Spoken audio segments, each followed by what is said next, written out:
রবীন্দ্রনাথের গান তাকে আত্মস্থ করে সলিল চৌধুরী শুধু সুচিত্রা মিত্রের অনুরোধ রাখতে একটি পৃথক গান তৈরি করলেন, যে গানের মধ্যে রবীন্দ্রনাথকে আপনারা খুঁজে পাচ্ছেন, কিন্তু কোথাও কোনো নকল মিশি নেই, কোথাও রবীন্দ্রনাথকে অস্বীকার করা নেই। একই রকম ভাবে আমাদের মোহরদী কণিকা বন্দ্যোপাধ্যায়, তিনিও সলিল চৌধুরীকে অনুরোধ জানিয়েছিলেন যে তুমি তো সবার জন্য গান করছো, আমার জন্য একটা গান তুমি যদি করো। তখন সলিল চৌধুরী আপ্লুত হলেন, কারণ সলিল চৌধুরী বিশ্বাস করতেন যে রবীন্দ্রসঙ্গীতে 1 নম্বর যদি কোনো কণ্ঠ থেকে থাকে সেটা হচ্ছে মোহরদী। উনি প্রাণপণ চেষ্টায় একটি গান করলেন এবং মোহরদী বলেছিলেন এর মধ্যে যেন একটা বিষাদের ছায়া থাকে, এবং আমি তো গাইবো, আমি তো রবীন্দ্রনাথের গান ছাড়া কিছু গাই না, লোকে যেন ভাবে যে রবীন্দ্রনাথকে মনে রেখেই আমি গাইছি, আমরা একটা কিছু গান তুমি করো। সলিল চৌধুরী গান করলেন, কিন্তু আমরা মানে কি বলবো, বাঙালি জাতির তো কিছু কিছু অসুবিধে আছে, আমরা অপরের শ্রীবৃদ্ধি সবসময় সুনজরে দেখি না। বিশ্বভারতী সঙ্গীত সমিতি কণিকা বন্দ্যোপাধ্যায়ের সেই গানটি, আমি খুব দায়িত্ব নিয়ে বলছি, রেকর্ড করা হয়ে গেছিল, HMV স্টুডিওতেই সেই গান রেকর্ড করা হয়েছে। কিন্তু বিশ্বভারতী সঙ্গীত সমিতিও কণিকা বন্দ্যোপাধ্যায়কে লিখে পাঠালেন যে আপনি যদি সলিল চৌধুরীর গান করেন তাহলে আপনি আর কোনোদিন রবীন্দ্রনাথের গান রেকর্ড করতে পারবেন না, এবং বিশ্বভারতী যে সুযোগ সুবিধা আপনাকে দেয় আশ্রমিক হিসেবে, সেটার থেকেও আপনি বঞ্চিত হবেন। মোহরদী স্বভাব ভীরু লোক, তিনি সঙ্গে সঙ্গে সলিল চৌধুরীকে ফোন করলেন এবং গ্রামোফোন কোম্পানিকে ফোন করলেন, করে বললেন যে এই রেকর্ড যেন না বেরোয়, কারণ বিশ্বভারতী তার সমস্ত সুযোগ আমাকে দেবে না।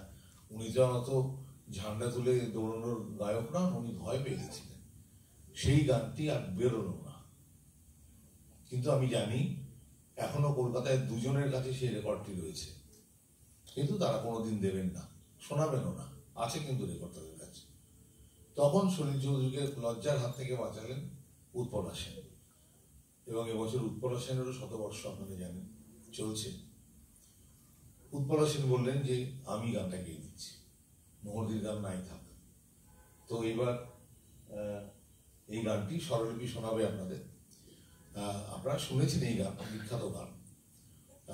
দেখুন, মোহরদী গান নিয়ে গিয়েছিলেন উৎপলা সেন, 100 তাকেও স্মরণ করছি আমরা, এবং কি অসামান্য রবীন্দ্রনাথকে খুঁজে পাবেন, কিন্তু রবীন্দ্রসঙ্গীত নয়।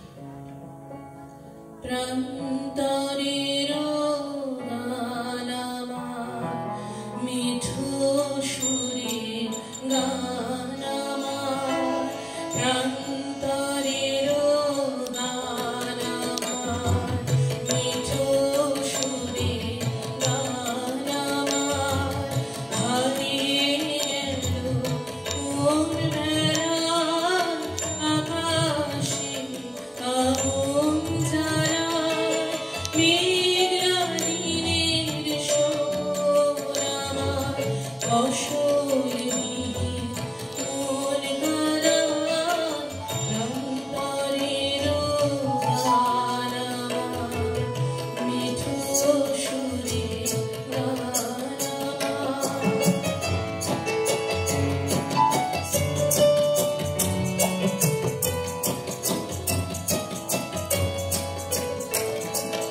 মাঝে মাঝে উদাস হাওয়া এলো মেলো ভিজে শুনি, বুঝি তাহার ব্যথার ছোঁয়া, হারায় আমার সুরের ধ্বনি, ঝড়ের হাওয়া